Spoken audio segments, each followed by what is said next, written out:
Des incendies gigantesques ont détruit une partie de la forêt dans le sud-ouest de la France en juillet. Un drame inédit dans notre pays qui a fait des dégâts considérables.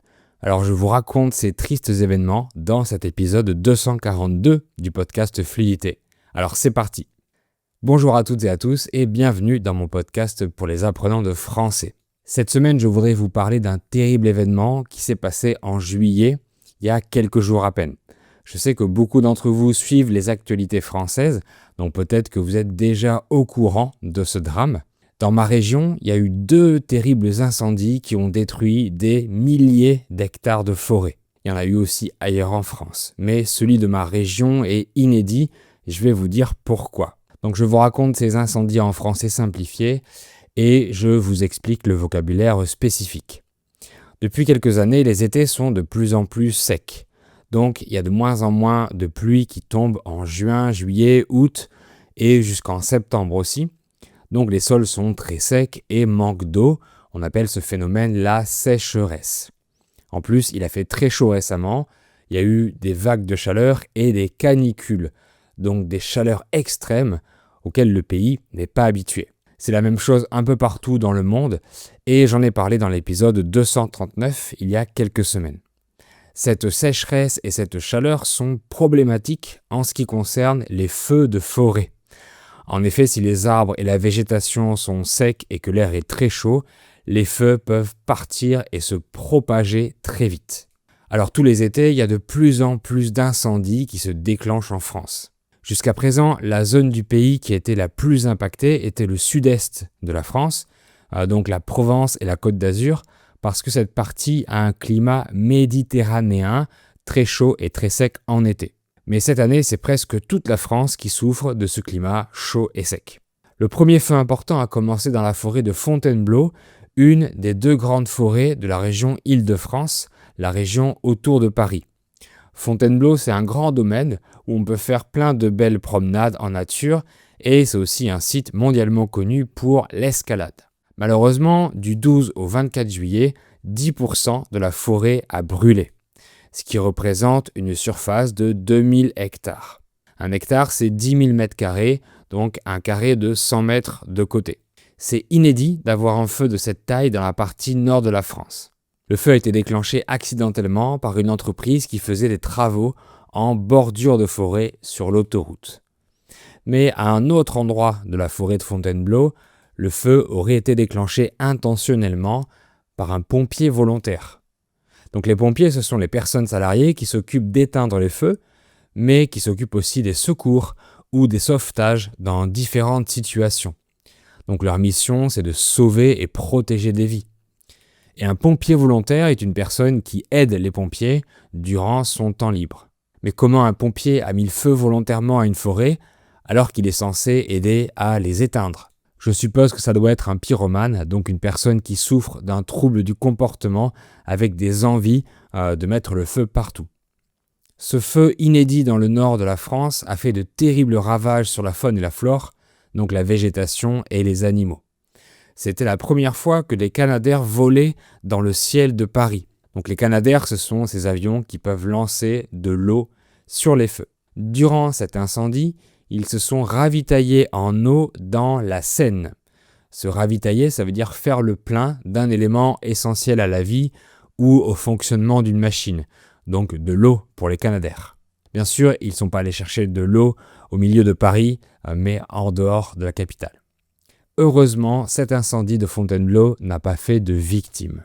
Mais le 22 juillet, alors que les pompiers combattaient encore le feu de Fontainebleau, un autre feu de forêt commence en Gironde, dans une ville qui s'appelle Somos, à 40 km à l'ouest de Bordeaux, entre la métropole et l'océan. Là aussi, le feu a été déclenché accidentellement par une machine qui faisait des réparations en bord de route.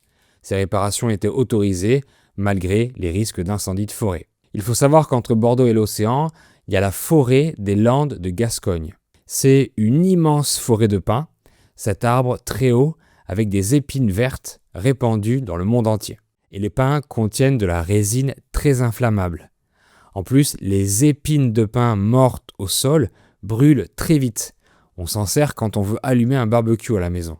Du coup, cette forêt des Landes s'enflamme très très vite, beaucoup plus vite que les autres. C'est une zone très risquée et encore plus avec la chaleur et la sécheresse. Alors le feu de Somos a commencé à se propager à une vitesse folle. En une journée, environ 1400 hectares ont brûlé. Le lendemain, donc le 23 juillet, on ordonne l'évacuation de 20 000 personnes. Les personnes évacuées sont dirigées vers des bâtiments comme des parcs d'exposition, de grands hangars qui servent à des foires par exemple. L'incendie se dirige au sud-ouest vers le bassin d'Arcachon, qui est comme un grand lac ouvert et autour duquel des milliers de personnes vivent. Le bassin d'Arcachon attire aussi des milliers de touristes tous les étés qui viennent passer leurs vacances tranquillement à la mer. En plus, entre le bassin d'Arcachon et la côte océanique, il y a une bande de terre très fine qui s'appelle le Cap Ferré, bien connu des célébrités. Cette bande de terre entre deux eaux s'est fait coincer par le feu et ses habitants ne pouvaient plus partir en voiture. Alors dans la nuit du 23 au 24, on décide d'évacuer les habitants du Cap Ferré par bateau, une situation également inédite. C'est le début d'un long cauchemar. Parce que ce n'est pas fini, il y a encore pire. Le 23 juillet, un autre incendie démarre à environ 100 km sud, alors que des centaines de pompiers sont déjà mobilisés pour le premier feu. Ce deuxième incendie a été provoqué par un véhicule qui a pris feu sur une route au milieu de la forêt des Landes. Le conducteur a essayé de l'arrêter avec un extincteur, mais ça n'a pas été suffisant. Alors comme pour le feu de Somos plus au nord, l'incendie de forêt se propage à une vitesse terrible, rien ne peut l'arrêter.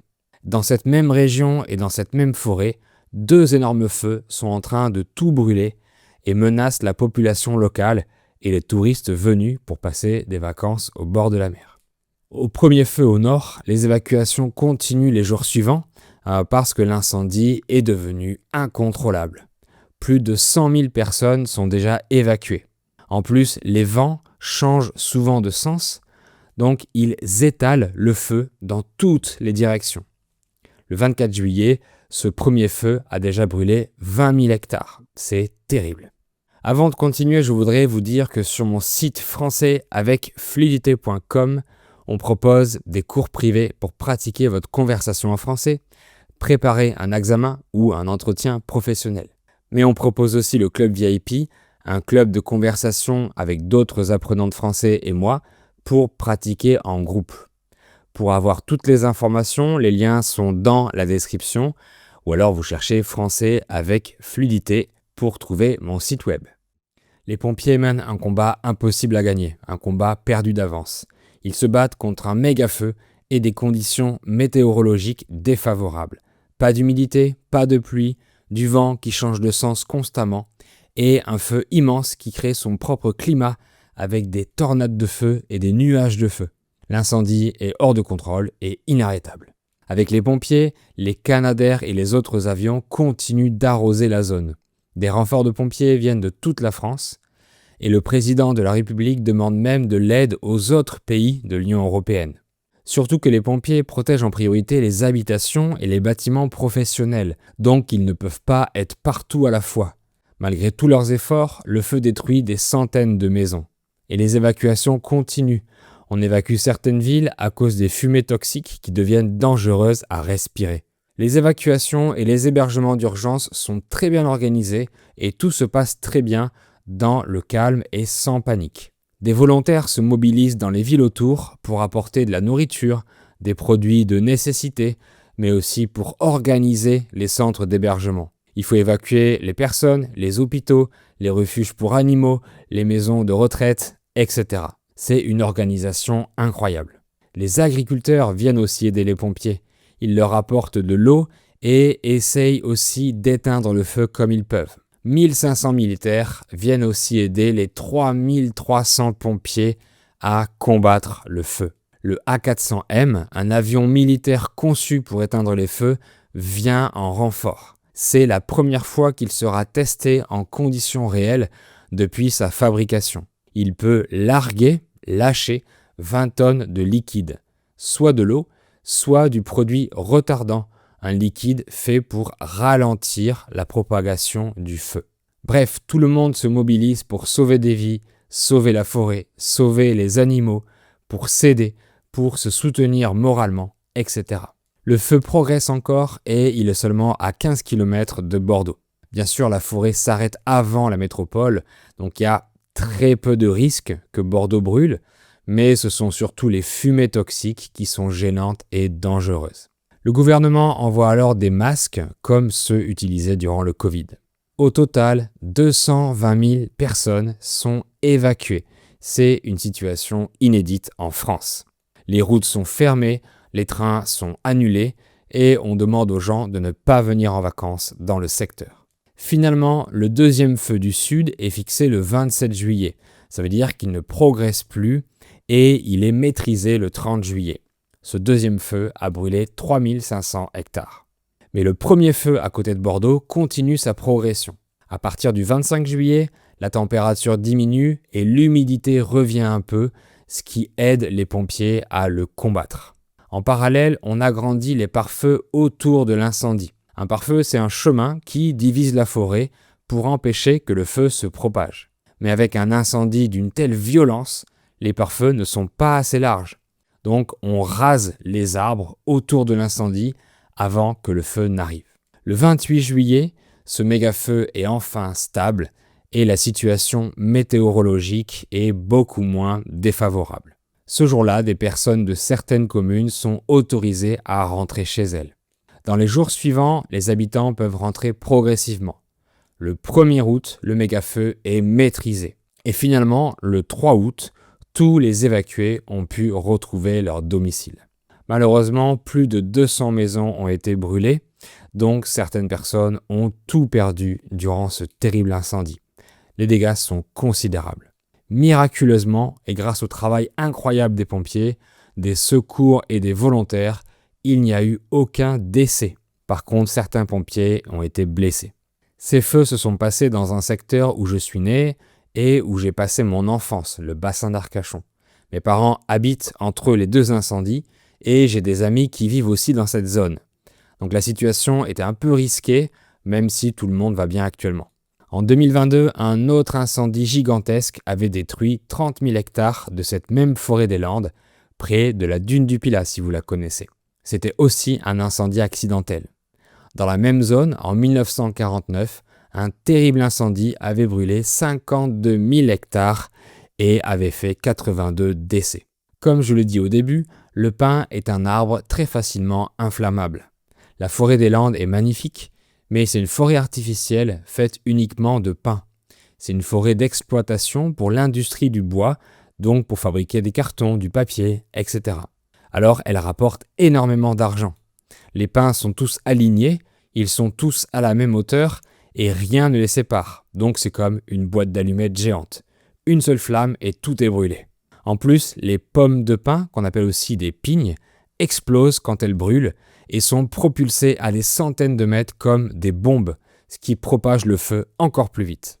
Actuellement, cette forêt n'est plus adaptée au changement climatique. Les scientifiques savent parfaitement qu'il faudrait diversifier cette forêt artificielle avec d'autres types d'arbres moins inflammables, avec des zones d'eau, des pare-feux plus grands, etc. Mais ça serait moins rentable pour les industriels du bois qui possèdent cette forêt.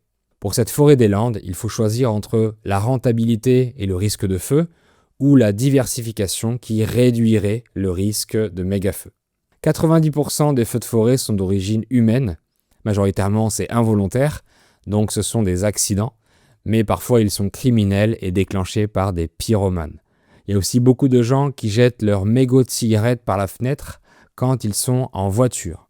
Le mégot, c'est ce qui reste de la cigarette à la fin. Évidemment, c'est un acte également criminel qu'il faut absolument arrêter. Ces comportements sont inacceptables de nos jours. À mon avis, il faut des lois plus strictes pour protéger la forêt qui est de plus en plus en danger. Il faudrait arrêter de travailler avec des machines dans une forêt inflammable en période de sécheresse. C'est beaucoup trop risqué. En plus, les pompiers confirment qu'ils n'ont pas assez de moyens techniques. En octobre 2019, ils avaient manifesté à Paris pour demander plus de moyens et un meilleur salaire. Mais le gouvernement ne les a pas écoutés. Ce sont des héros qui mettent leur vie en danger pour sauver celle des autres. Alors ils méritent tout ce qu'on peut. Par exemple, il faudrait plus de Canadair et Emmanuel Macron avait promis d'en avoir plus après l'incendie de 2022. Mais en 2024, la commande de Canadair supplémentaire a été annulée. Certains pompiers ont fait remarquer qu'avec tout l'argent dépensé pour que la Seine soit baignable pour les Jeux Olympiques, on aurait pu acheter tous les Canadair qu'il fallait. Bref, beaucoup de Français se plaignent des mauvaises décisions politiques. En tout cas, il faut rappeler que les Français se sont entraidés, se sont soutenus dans cet événement tragique. Malgré le drame, la solidarité humaine a redonné de l'espoir. Ces incendies en 2026 dans cette forêt des Landes sont les plus destructeurs depuis plus de 50 ans. Et on espère que ça ne va pas continuer dans les jours qui viennent. On croise les doigts. Bien sûr, il y a eu d'autres feux en France, surtout dans le sud-est aussi. Enfin, pour finir sur un peu de positif, en France, la superficie de forêt grandit chaque année malgré les incendies. C'est pas une excuse pour la laisser brûler, bien évidemment. Voilà, cet épisode touche à sa fin. Et vous, est-ce qu'il y a souvent des incendies de forêt dans votre pays ? J'attends votre commentaire pour enrichir notre discussion et j'y répondrai. Si vous aimez mon travail, vous pouvez me mettre un like ou 5 étoiles sur les plateformes de podcast ou simplement écrire merci dans les commentaires. En attendant, je vous dis à très bientôt pour un nouvel épisode.